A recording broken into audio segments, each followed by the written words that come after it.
Okay, I just want to give you a little update on this door. This door, when I bought it, it was 80 inches tall. And so I need a 76-inch tall door. And you can't find them.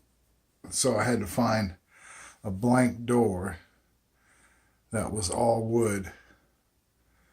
And I cut 3 inches off the bottom, 1 inch at the top. And I found this blank door at the Habitat store for $30. So it was a good deal. Then the door jamb I built right here on the floor. I built that and then measured it out so I'd have the space right here. Not too much, but and then I had to router the hinge in on the door and on the door jamb, and by setting that in, so you don't have to worry so much about the clearance on this side so much when you're building your door jamb. And then when you're installing a door, this is the side you want to make sure that's plumb. I don't worry about this side when I'm hanging my door.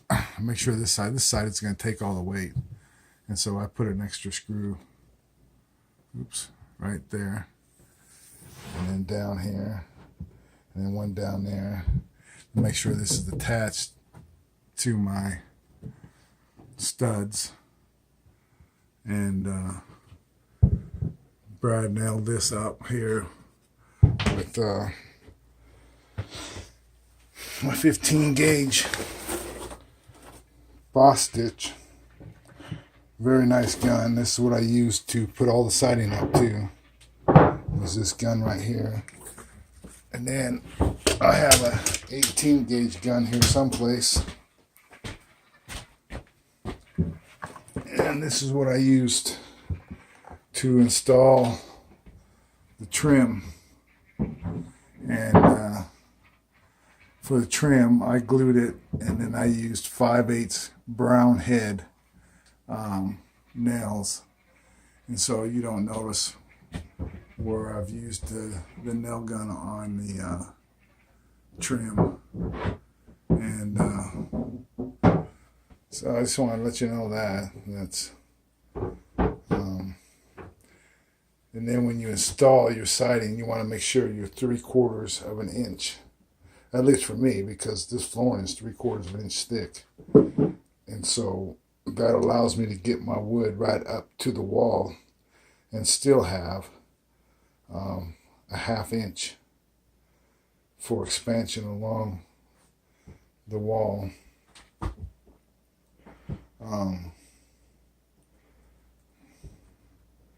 Yeah. And the light sockets, you got to be really particular on those, because if you're not, it's not like a sheetrock. You mess up, you're done. It's meticulous work, but I got it done. So just want to give that little update on the door, that when you're building a door in a tiny house, you're not dealing with full-size doors. You got to find a door that you can cut, and a solid wood door, blank, is the way to go, except for you have to cut everything out on it. That's it. All right. Well, thanks for watching. Be sure to like. Keep moving forward.